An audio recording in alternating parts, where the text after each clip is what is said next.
Сергей Сергеевич Прокофьев, русский и советский композитор, пианист, дирижер, литератор, народный артист РСФСР, лауреат Ленинской премии и 6 сталинских премий, один из наиболее значительных композиторов XX века, автор 11 опер, 7 балетов, 7 симфоний, 8 концертов для сольного инструмента с оркестром, ораторий, кантат, камерной, вокальной и инструментальной музыки, музыки для кино и театра. Биография. Сергей Прокофьев родился в селе Санцовка Бахмутского уезда Екатеринославской губернии в семье ученого-агронома Сергея Алексеевича Прокофьева. Воспитание сына взяла на себя мать, Мария Григорьевна, которая была хорошей пианисткой. Она происходила из крепостных Шереметьевых, где с самого раннего детства учили, причем на самом высоком уровне, театральным искусством и музыке. Мальчик начал заниматься музыкой с 5 лет и уже тогда проявлял интерес к сочинительству. Мать записывала сочиненные пьесы, рондо, вальсы, песенки,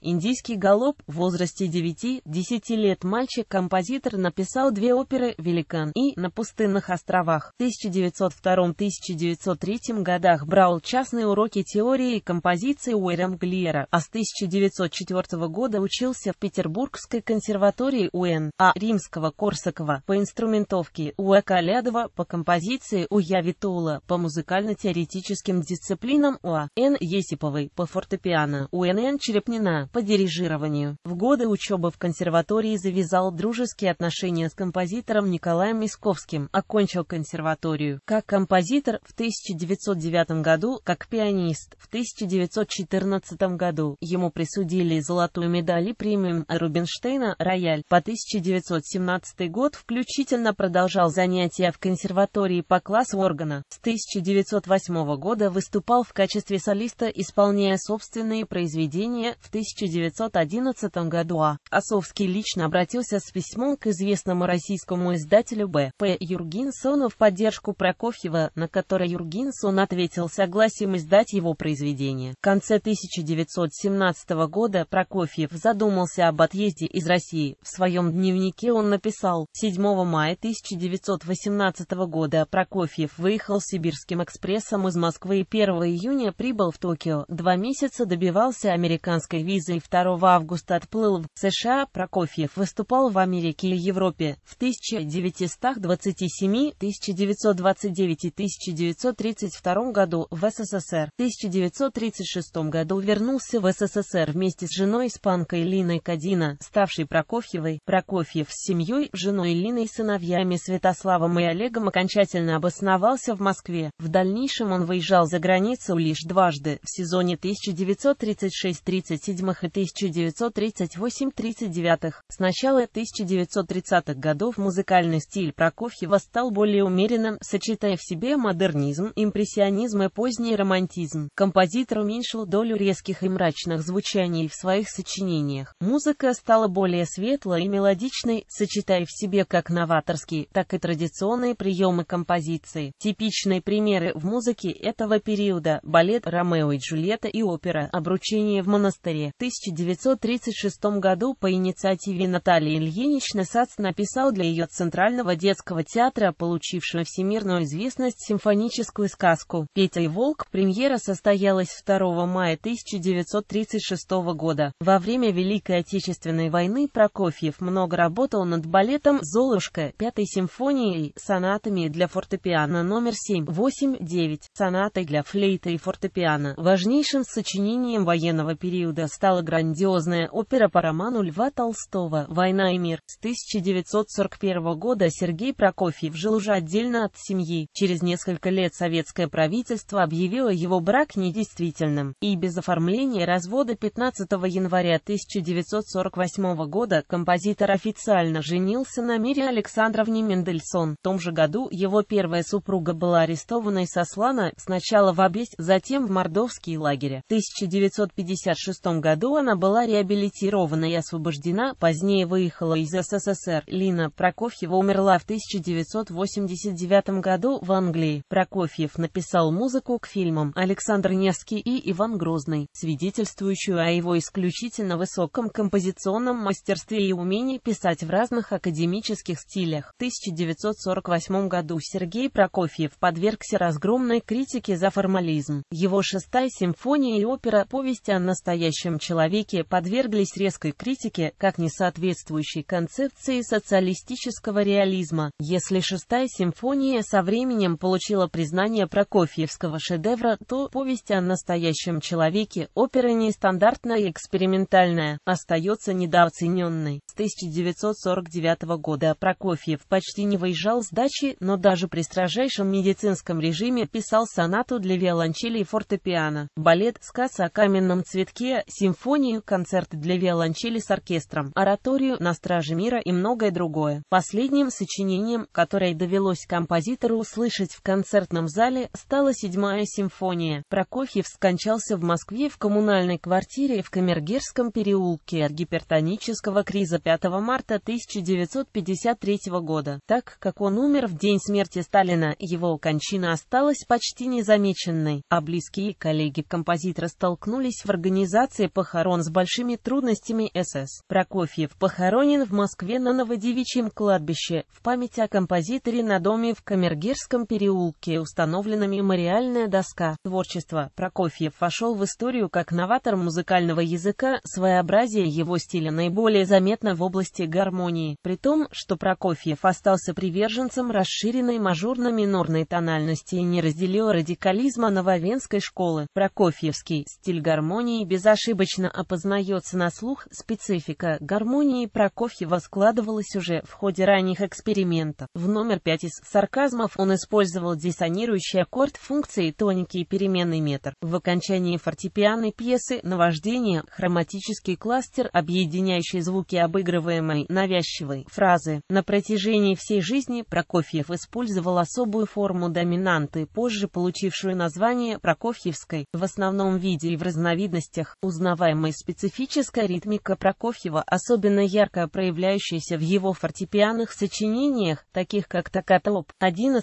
«Наваждение», седьмая соната и д.р. Своеобразие стиля Прокофьева проявляется и в оркестровке. Для некоторых его сочинений характерно сверхмощное звучание, основанное на диссонирующих медных духовых и сложных полифонических узорах струнной группы. Это особенно чувствуется во второй и третьей симфониях, а также в операх «Игрок», «Огненный ангел» и «Любовь к 3 апельсинам». Новаторство Прокофьева не всегда находило понимание у публики. Музыкальные критики не скупились на негативные отзывы, особенно в этом преуспевал Л. Сабаниев. Во время премьеры скифской сюиты ошеломляющая стихийная сила музыки повергла слушателя в жуть и трепет. Часть слушателей покинула зал, в том числе и тогдашний директор консерватории, композитор А.К. Глазунов. Автобиографии, дневниках, рассказах, оперных либретто проявились литературный дар Прокофьева, свойственный его творческой натуре оптимизм, остроумие, блестящее чувство юмора, культ точности, который Прокофьев исповедовал с детства и до конца жизни, нашел выражение в его увлечении шахматами. Прокофьев был довольно сильным шахматистом. Большой интерес общественности вызвал его матч с Давидом Айстрахом в Москве в 1937 году. Выигранный Айстрахом в 1914 году, Прокофьев победил в сеансе будущего чемпиона мира Капабланку. Личность с самых ранних лет С. Прокофьев обладал непростым характером, что можно заметить даже в самых ранних его произведениях. Когда он учился в консерватории, он постоянно стремился быть в центре внимания и часто демонстрировал свою эпатажность. Современники отмечали, что ярким был даже внешний вид Прокофьева. Он мог позволить себе яркие, броские цветы и сочетания в одежде, но при этом всегда одевался со вкусом. Взаимоотношения с другими композиторами. Еще во время учебы в консерватории у него сложились теплые дружеские отношения с Ильей Мясковским, которые длились на протяжении всей его жизни. Несмотря на значительное различие музыкальных стилей С.В. Рахманинова и С. Прокофьева, отношения у них были вполне приемлемыми. Впоследствии С. Прокофьев записал на грамм-пластинку прелюдию номер 5 Соч 23 грамма Молу Рахманинова. Также сложились и отношения Прокофьева и Д.Д. Шостаковича. Несмотря на их некоторые разногласия, Шостакович высоко ценил музыку Прокофьева, даже испытал его некоторое влияние. Не сложились у Прокофьева отношения только с Ф. Стравинским. Рецепция. На Западе музыку Прокофьева иногда используют как фоновую в описании русского уклада и шире для символического воплощения русской души. В таком смысле применили музыку Прокофьева к кинофильму «Поручик Кижи» американский кинорежиссер Вуди Аллен и английский рок-музыкант Стинг в своей песне «Русские». Сочинение оперы «Великан» на пустыне пустынных островах, Маддалина, игрок, любовь к 3 апельсинам, огненный ангел. 1955, Венеция. Семен Катко, обручение в монастыре, ДР. Насф, Дуэнья, война и мир. 1943, окончательная редакция. 1952, 1946, Ленинград. 1955, там же. 2012, Москва. Повесть о настоящем человеке, под управлением В. Гергиева. 2002, Роттердам. Мировая премьера полной версии оперы под руководством А. Лубчонка. 2015, Владивосток. Балеты. Сказка про шута, 7 шутов, перешутившего, стальной скок, блудный сын на Днепре, Ромео и Джульетта, Золушка, сказ о каменном цветке, кантаты, 7 их, халдейское заклинание для солиста, хора и оркестра, XX, летю октября, кантата, Александр Невский, кантата, здравица, кантата к 60-летию Сталина, расцветай, могучий край, кантата для хора и оркестра, баллада о мальчике, оставшемся неизвестным, кантата для хора, солистов и оркестра на слова П. Антокольского, зимний костер, сюита для оркестра и детского хора, песни наших дней, кантата для солистов и оркестра, на страже мира, оратория для оркестра, симфония номер 1, симфония номер 2, симфония номер 3, симфония номер 4, симфония номер 5, симфония номер 6, симфония номер 7, Алый Лоули, Петя и Волк, 2 пушкинских вальса, различные сюиты, поэмы, увертюра и ДР, музыка к фильмам, поручик Кижей, Пиковая дама, Александр Невский, партизаны в степях Украины, Котовский, Тоня, Лермонтов, Иван Грозный, инструментальные концерты для фортепиано с оркестром, концерт номер 1 для фортепиано с оркестром Дес-дур, Оп. 10, концерт номер 2 для фортепиано с оркестром G-мол, Оп. 16, концерт номер 3 для фортепиано с оркестром С-дур, Оп. 26, концерт номер 4 для фортепиано с оркестром Б-дур, Оп. 53, концерт номер 5 для фортепиано с оркестром G-дур, Оп. 55 для скрипки с оркестром, концерт номер 1 для скрипки с оркестром Д-дур, Оп. 19, концерт номер 2 для скрипки с оркестром G-мол, Оп. 63 для виолончели с оркестром, концерт для виолончели с оркестром, камерно-инструментальные ансамбли, 2 сонаты для скрипки и фортепиано, соната для скрипки соло, соната для 2 скрипок, соната для виолончели и фортепиано, соната для флейты, 2 струнных квартета, соната для виолончели соло, сочинение для фортепиано, соната номер 1 фа минор, ор-1, 4 этюда для фортепиано, ор-2, 4 пьесы для фортепиано, ор-3, 4 пьесы для фортепиано, ор-4, токката ре минор, ор-11, 10 пьес для фортепиано, ор-12, соната номер 2 ре минор, ор-14, сарказмы, ор-17, мимолетности, ор-22, соната номер 3 ля минор, ор-28, соната номер 4 до минор, ор-29, сказки старой бабушки, ор-31, 4 пьесы для фортепиано, ор-32, соната номер 5 до мажор, ор-38, дивертисмент, ор-43 миллиарда, 6 транскрипций для фортепиано, ор-52, 2 сонатины для фортепиано, ор-54, 3 пьесы для фортепиано, ор-59, музыка для детей, ор-65, Ромео и Джульетта, 10 пьес для фортепиано, ор-75, соната номер 6 ля мажор, ор-82, соната номер 7 си бемоль мажор, ор-83, соната номер 8 си бемоль мажор, ор-84, 3 пьесы для фортепиано, ор-96, Золушка, 10 пьес для фортепиано, ор-97, Золушка, 6 пьес для фортепиано, ор-102, соната номер 9 до мажор, ор-103, также романсы, песни, музыка к спектаклям драматического театра и кинофильмам, неоконченное сочинение, концерт номер 6 для 2 фортепиано с оркестром, концертина для виолончели с оркестром, опера «Далекие моря» по В.А. Дыховечному, литературные сочинения, автобиография, М. Советский композитор, 1982, автобиография, М. Классика 21, 2007, дневник 1907, 1933, ТТ, от 1 до 3, Париж, СПРО, 2002, рассказы, М. Композитор, 2003, дискография, полный цикл всех балетов Прокофьева записал Г.Н. Рождественский, наиболее масштабный цикл оперных произведений Прокофьева записан под управлением В.А. Гергиева. Среди других дирижеров, осуществивших значимые записи оперных произведений Прокофьева, Д. Баренбойм, Габертини и Кертис, Е. Колобов, А. Н. Лазарев, А. Шемелик, Пашаев, К. Нагано, А. Радзинский, Г.Н. Рождественский, М. Л. Ростропович, Т. Сохьев, Б. Хайтинг, Р. Хикокис, М. Ф. Эрмлер, В. М. Юровский, Н. Ярви. Москве. Полный цикл симфоний Прокофьева записали В. Виллер, В. А. Гергиев, Д. Китаенко, З. Кошлер, Т. Кучар, Ж. Мартинон, С. Отзава, Г. Н. Рождественский, М. Л. Ростропович, Н. Ярве. Среди других дирижеров, осуществивших значимые записи симфоний Прокофьева, Н. Паносов, Н. Серме, К. Нчерель, В. Д. Ашкенази, Л. Бернстайн, А. Дороти, К. К. Иванов, Г. фон Карайн, Р. Кэмпи, К. П. Кондрашин, С. Кусевицкий, Л. Эйнсдорф, Д. Митрополос, Е. Амравинский, Д. Ф. Ойстрах, Ё. Орманди, С. А. Самосуд, Е. Ф. Светланов, К. Тенште. Значимые записи фортепианных произведений Прокофьева осуществили пианисты Святослав Рихтер, Владимир Ашкенази, Джон Браунинг, Владимир Крайнев, Виктория Постникова, Николай Петров, Александр Тарадзе. Звания, награды и премии: 6 сталинских премий, 2 степени за 7-ю сонату и степени за 5-ю симфонию и 8-ю сонату и степени за музыку к кинофильму «Иван Грозный», 1-я серия и степени за балет «Золушка» и степени за сонату для скрипки и фортепиано, 2 степени за вокально-симфоническую сюиту «Зимний костер» и ораторию «На страже мира» на стихи С. Е. Маршака, Ленинская премия за 7-ю симфонию, народный артист РСФСР, почетный профессор Московской государственной консерватории имени П. И. Чайковского, орден Трудового Красного Знамени, медали, член Королевской шведской музыкальной академии, увековечение памяти композитора, музей С. Прокофьева. Первый музей Прокофьева, который был открыт в 1966 году в музыкальной школе номер 1 им С. Прокофьева в Москве. Экспозиция рассказывает о жизни и творчестве композитора, в ней представлены вещи, окружавшие композитора, книги и ноты, пианино, мебель и фотоматериалы семьи Прокофьева. Северодонецкое областное музыкальное училище имени С. Прокофьева, открыто 1 июня 1966